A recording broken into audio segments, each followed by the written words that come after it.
Hello guys. Ngayon ay pauwi na tayo sa Pilipinas at ngayon ay nakasakay na tayo sa service boat papuntang Singapore Airport. Ayan po yung barko namin at naglalayag na po kami palayo ng barko.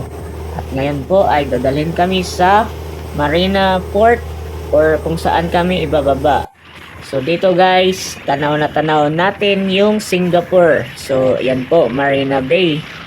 Kitang-kita natin yung Marina Bay front tsaka yung Ferris wheel nila. Kitang-kita natin dito sa malayo guys. Iyan po at ramdam ko yung excite. Ito na po guys, dito na po kami papasok na sa immigration ng Singapore.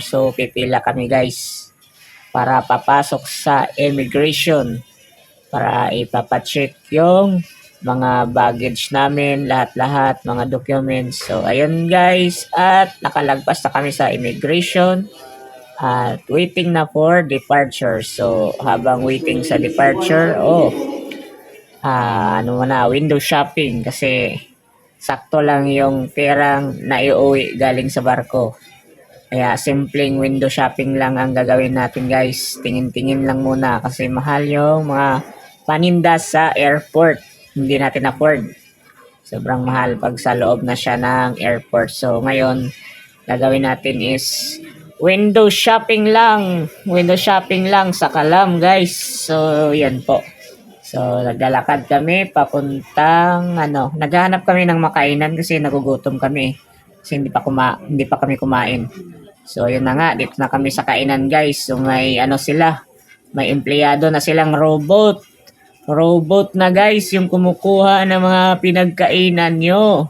Pero kayo naman ang maglalagay dyan sa robot na yan guys. Diba ang galing ng Singapore? Ngayon ay papasok na kami sa aeroplano.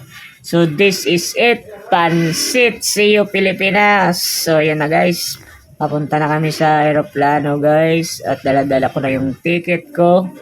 Ito na, nakapila na, papasok na sa loob ng eroplano. Yung eroplano pala namin guys is Philippine Airlines. Ngayon, andito na kami sa loob ng Philippine Airlines guys. Ayos lang yung eroplano na to, kaso hindi talaga siya katulad sa eroplano na papuntang Middle East na may TV. Ito wala guys. Kaya medyo maboboring ka. Pero okay lang din kasi hindi naman ganun kalayo ang Singapore papuntang Maynila. Pero medyo maboboring ka rin kasi walang TV, walang music. Yun na nga guys. Ngayon ramdam ko talaga yung excitement ko. Yun lang po at maraming salamat sa panonood.